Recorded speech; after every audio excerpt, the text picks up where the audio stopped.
Alrighty, here we are. It's March 1st, 2018, and early this week, the statistics for the Maine Grand Canyon Lottery were published on the Grand Canyon's website. You can find these statistics by Googling Grand Canyon National Park lottery statistics. And this lottery is a big deal. It's my third year doing this now, putting the data in a spreadsheet with some formulas to make it more readable. And it's exciting, as always. So where to start? Takeaways from this video.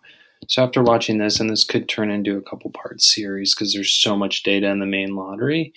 If it's your first time watching one of these, your takeaway by the end of watching this tutorial, you should know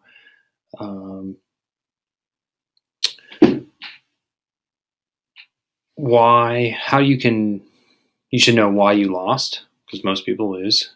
So if you lost, you should know. If you won, you should know how lucky you were. And if you want to increase your odds above the median loss rate of 1.4% about, or sorry, 1.73% is really what it is. Kind of losing it in the data here. This spreadsheet's a little rough right now, but that's the median value for people who win. So 98% of people who apply lose, and of course there are things you can do to increase your odds. So I'm going to talk about those in here as I talk about the data in general terms. And so we can use statistics, basic statistics, to increase our odds when applying to future lotteries, future Maine lotteries, that is, or just future follow-up lotteries. So that the hope is you doing everything you can to get a permit should you want to get one. And of course, the easiest way to go down the Grand Canyon if you're trying to access the river corridor, and it has been this way since the 1970s, is to book a commercial trip. I don't work for the commercial outfitters. I'm not trying to, I'm not getting paid to recommend them. I'm just talking factually about how the access system works. If you want to go commercially, you just buy a ticket on a commercial trip. If you want to go privately or in the non-commercial system, you have to apply to a lottery. This is one of the lotteries for the 2019 year, the first one, the main one. And again, median odds of winning are 2%, or less than 2%. Important thing to know about that term median is it means the middle number in the data set. So you take a whole column of data and you look exactly what's in the median, and that's different than the average. And so if you aren't super familiar with these terms, Google them or search them on Khan Academy or in Google and just watch some YouTube tutorials to familiarize yourself with these basic statistical principles for understanding data. But in this case, I think median is the most useful way to understand this data. Other things. This is an open source project, meaning this spreadsheet will be linked into this screencast. And so you can look at it, you can go file, make a copy of it for yourself, and you can change the formulas. You can also comment on the data, and if you see a mistake or have a change request to make it better, and oftentimes I'll do that. One change notification to speak about, and this came from a viewer who's pretty excited about this. And we did implement it, was in previous versions of this spreadsheet, the odds of the 80-point permit lottery, column F, went over 100%. And so we modified the formula a little bit to sum 80 divided by column I, the value in column I, total chances from all applications listed in the state, plus 80 close parentheses. And by doing that, and we're presenting the number of percent, of course, it keeps the values below 100%. It makes the data a little more human readable and more statistically sound. So that was a really cool contribution from someone out there in the community that is the internet. Other changes to talk about this year's lottery compared to last. There are 75 more applicants than last year's, which was unexpected. I projected the volume to grow over by 1,000. So this spreadsheet kind of shows that. Last year there was this many. This year there was this many. So a difference between 6,650 and 6,725. And that's the smallest year-over-year increase since their 2014. And don't let this fool you, though. Like, we're still, when you have such a small year-over-year increase, the data stays very similar. So, adding 1,000 applicants to a lottery for 468 permits doesn't dramatically change the odds of winning. And that's another thing that changed this year. There were 5 more permits. What else? I'm looking at my notes here. Those are the big things or I shouldn't say, I'm going to go into the big trends next, but those are the small changes in the data from this year over year. While we're looking down here at this chart, a couple things to note. Oh, yep, there's your median odds of winning, median odds of losing. We have the max odds of winning at 83%. So how, you want to look at where those came from, and that actually came from someone who was in the wait list and had what they call wait list points. I'll coin the term. I'm not sure if the Park Service has a proper name for that. The person who had an 83% chance of winning a permit had 38 points in the lottery. Of course, we know the max is 5, but for those select few who are carryover from the wait list, they're given these extra big points. And that's how they get those high odds. Eventually they'll go away, but it still could take another, 10 years theoretically, maybe longer. A min, of course, is 1. You have 1 point in the lottery if you've gone the previous year. So that's that. Those are the big trends. Let's start chatting year over year and see where we land. Or, hold up.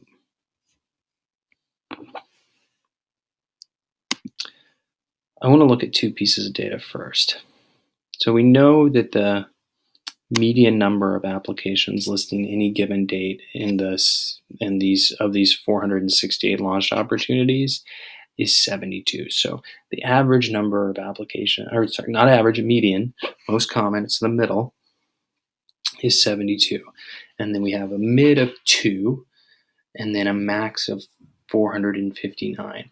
And so you want to apply for dates with a smaller mid, or a smaller number of applications to increase your odds, right? And so as we look through this data, look for those. Or if you click into the spreadsheet linked in this video, scroll through on your own and look for them, right?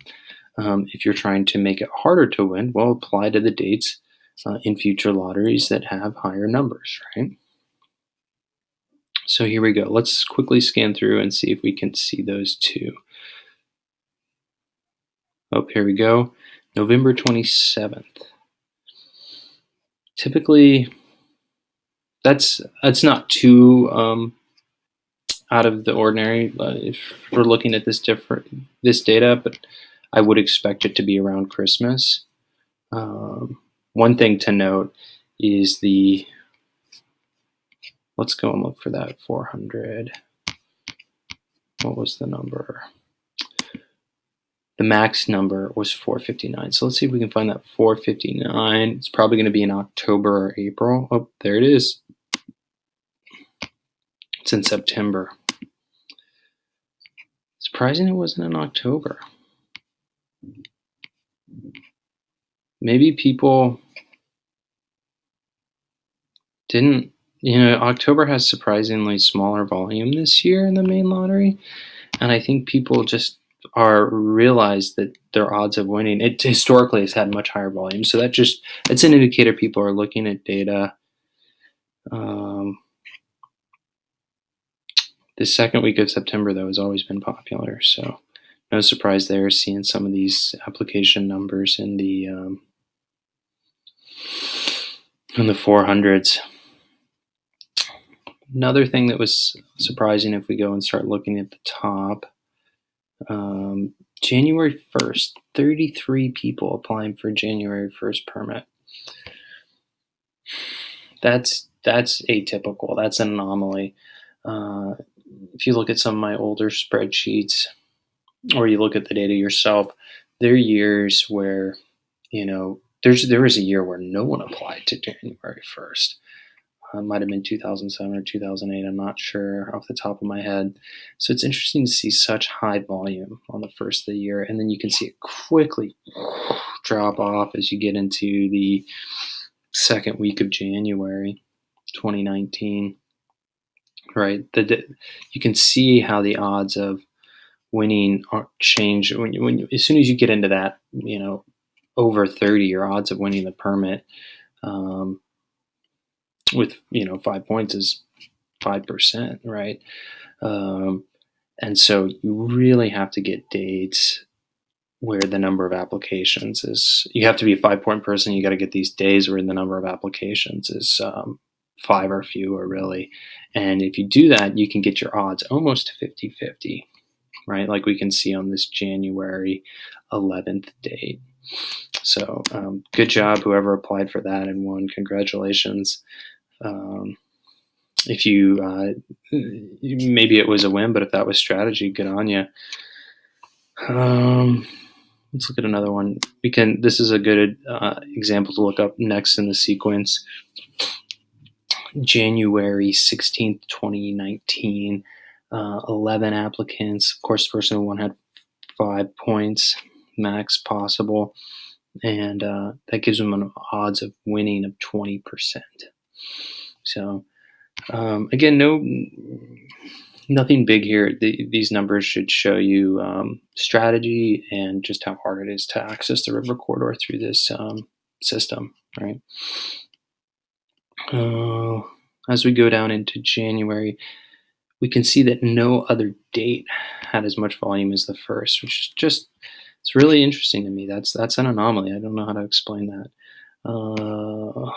Looking at this February data, you can see our numbers quickly rise into the 20s and higher.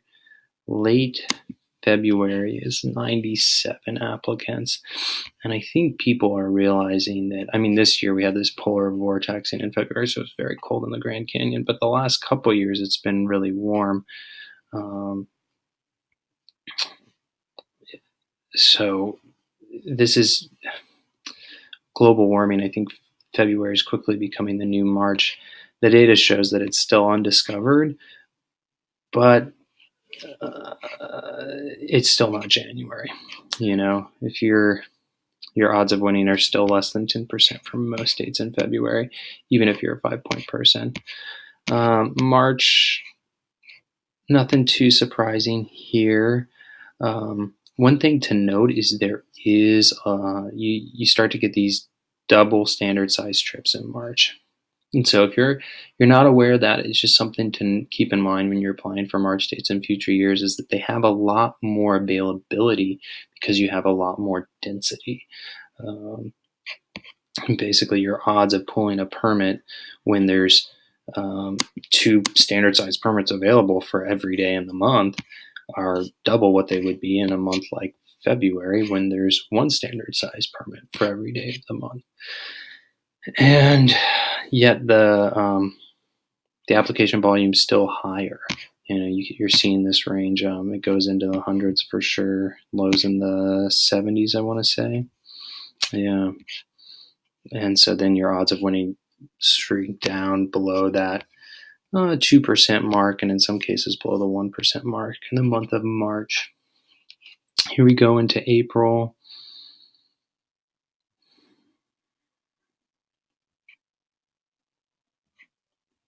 Our date range is, our number of application range in column H is getting wider. Still lows in the 40s for these small size trips. And if you look at that, this is just good strategy. Small size trips always have less application volume than standard size trips. And it's just across the board. Look at all these. Standard size 86, small size 62, standard size 139, small size 80, standard size 154, small size 60.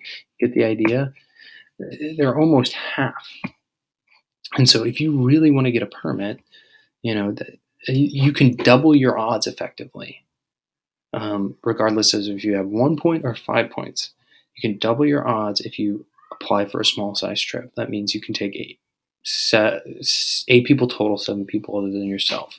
So there's another important tech tip from you just from looking at the data. Okay, so there's April where we see these small size trips come in. May volume looks pretty similar. June volumes also similar. You can see even lower numbers for these small size dates in June, which is interesting, down to 30. And then watch what happens in July. Standard size dates still stay over 100, odds of winning less than 1%. And then you see dates like July 12th, where only 19 people applied for this permit. The odds of winning were 5%. Compared to that, to the standard size trip for that same day, 61 people applied, odds of winning 1.62%. So over double, slightly anyway. It's just very surprising to me, the lack of demand for the small size trip. I think of it like this way. Would you want to live in a house with 7 roommates for 2 or 3 weeks, or would you want to live in a house with 15 roommates for 2 or 3 weeks? And the data shows that most people want those 15 roommates.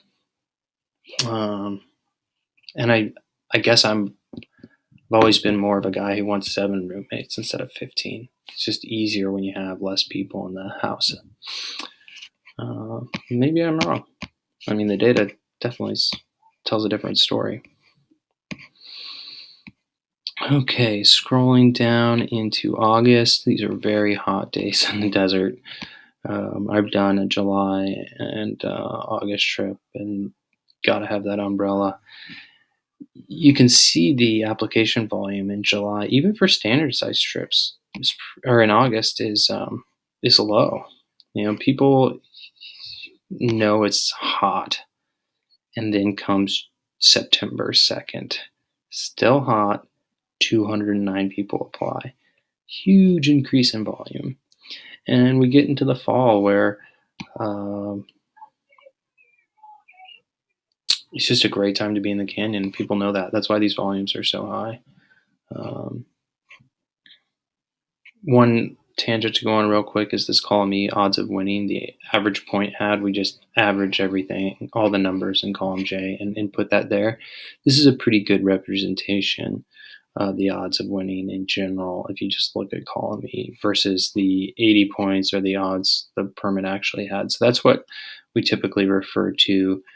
That's another thing that came out of the open sourcing this project, is another community member recommended doing that a few versions back. So that's why that number's there. And it's the same as it was last year, which makes sense because the numbers are so similar. Okay, scrolling down through September. A lot of standard size trips with a lot of application volume. This is where we have our records in the almost 500. And then we get into October and things start to go down a little bit into the winter months of November and then December. So that's my chat about the data. I'll continue to build this spreadsheet out as the follow-up lotteries occur for the 2019 year. Probably won't have one for a couple months. And of course, I'll continue building out the 2018 spreadsheet as we finish the follow-up lotteries for the 2018 year. So I hope this helps folks know some math. They can use basic math to increase their odds, or at least know why they lost and why they won. And let's see. I think that's it. Yeah. Message me if you want to contribute to this project. All right. Thanks for watching.